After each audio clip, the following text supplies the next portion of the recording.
Ladies and gentlemen, my name's Lawrence Geller. I have the privilege of being the chairman of the International Churchill Society, and I thank you all for coming today and thank the Prime Minister and the President being present. On behalf of the International Churchill Society, we're here to honour His Excellency President Volodymyr Zelensky. But in particular, I'd like to thank the Churchill family, our Society's President Randolph Churchill, Emma Soames, Jenny, Marina and other family members who send their best wishes but couldn't be with us today. And I thank them for their generous and constant support for our organisation and upholding the values that we stand for. I'd also particularly like to thank the Prime Minister and his team for hosting this event at Downing Street today, and above all, for the Prime Minister's unsparing support for the International Churchill Society once again. Finally, I'd like to pay tribute to the Ukrainian ambassador, Vadim Pristeko, whose determined efforts in the UK for the Ukrainian people deserve all of our admiration. We often hear of world-changing events. Lately, they seem to occur all too often. In truth, many events that seem so significant in the moment are all too often consigned to a state of obscurity. So you might ask, how does an event take place as a key moment in history? Although there can be many reasons, above all and fundamentally, it is the propensity to inspire. It's the ability to surmount what seems an insurmountable enemy. It is defiance in the face of adversity. The response to the invasion of Ukraine, and indeed Europe, that we see today underscores this notion in a way that has not been seen since Sir Winston Churchill's global leadership over 80 years ago. President Zelensky, much like Churchill, saw clearly. He warned cleanly. He is doing what has to be done. His steadfast attachment to fundamental principles, his indifference to the pressures and expedience of the moment, and his unbending determination is saving his country and helping Europe know what it is and what it must be. He's standing up for freedom and democracy, and that does and must inspire us all.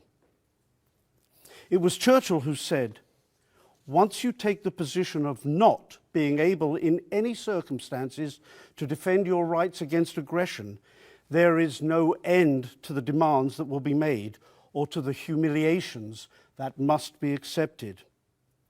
His Excellency President Zelensky understood this. He acted upon it without hesitation, and in the process, he has turned the tides of war in his country's favour. Indeed, once again, democracy is under siege in Europe, and it finds itself under threat of tyranny. And once more, it is under the leadership of an unexpected statesman and hero that this threat is being repelled.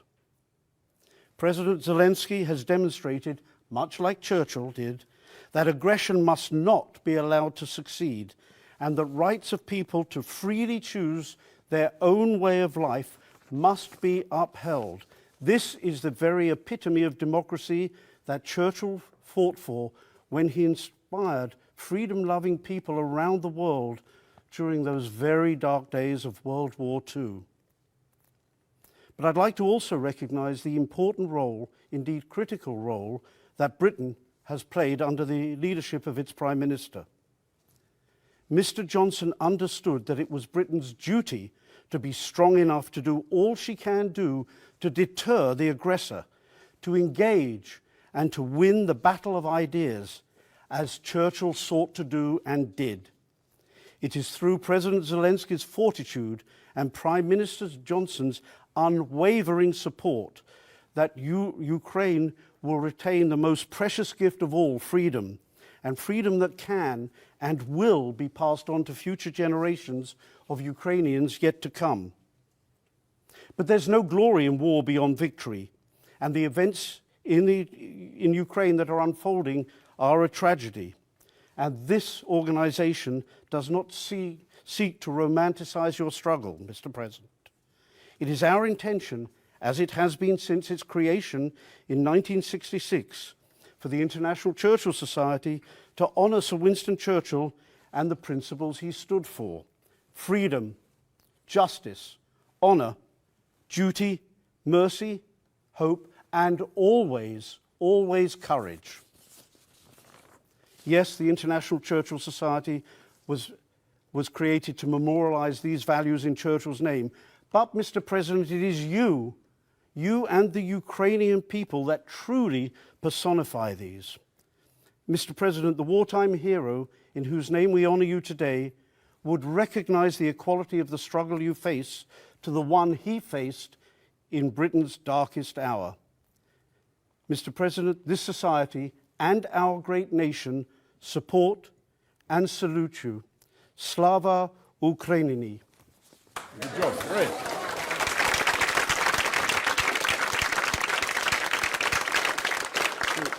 Well, thank you very much, Lawrence. President Zelensky, Your Excellency, Ambassador Vadim, great to see you. Ladies and gentlemen, it's great to see people here today. It was at 4 o'clock in the morning, I can tell you, on the 24th of February 2022, that you called me, Volodymyr, to say that the incredible had actually happened and insanity had broken out, and that Russian tanks were surging across the frontier of a sovereign, independent country in Europe. And cruise missiles were exploding all over Ukraine. And in that moment of supreme crisis, you faced a test of leadership that was in its way as severe as Churchill's challenge in 1940. As the Russians launched their lightning assault on Kiev, you knew, Volodymyr, that you were top of their target list. And you knew that squads of killers were hunting for you. And you could have left Kiev. You could have said, and it would have been hard to contradict you, that the survival of the Ukrainian state required the survival of the president.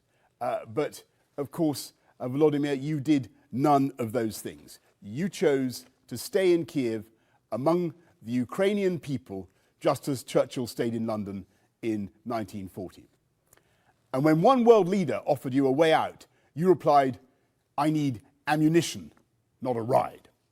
And I think Churchill would have cheered, and probably would have wept too, because he was often moved to tears, at the sheer courage, the moral, physical courage you showed in those grim weeks. Now, I'd like to think that when Ukraine's tragedy triggered a global outpouring of support, and when dozens of countries came forward to supply your heroic armed forces with weapons, scores of nations imposed sanctions on Russia, almost 3/4 of the entire membership of the United Nations voted to condemn the invasion. I would like to think that that was an inevitable reaction, because never in my lifetime in international affairs has there been a clearer case of right against wrong. But the truth is that it wasn't inevitable. That reaction wasn't inevitable. And the global wave of solidarity for Ukraine was in large measure generated by your own personal articulation of the cause. Your defiance, your dignity, your unfailing good humour has moved millions. And as you stand against barbarism, you've become a symbol of the heroism of the Ukrainian people. You've addressed so many parliaments that I've lost count, and you've brought both sides of the House of Commons to their feet, something that Churchill would surely have envied.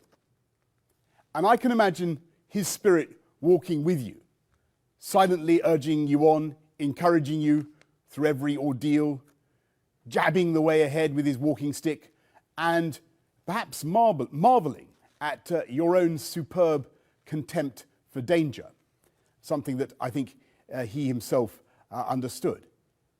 And like Churchill, you've understood that you're not yourself the lion. The Ukrainian people, of course, are the lion. But you have been called upon to give the roar of freedom against tyranny, of good against evil, of light against darkness. And you have delivered that roar magnificently. That's why it has been such a huge stroke of good fortune that you should have been in office at this time of crisis for Ukraine and the world. And inspired by your leadership, I know not just that Ukraine can win, but that Ukraine will win. And when that day comes, as it will, Ukraine will rise and take its place as a free, sovereign, and independent nation.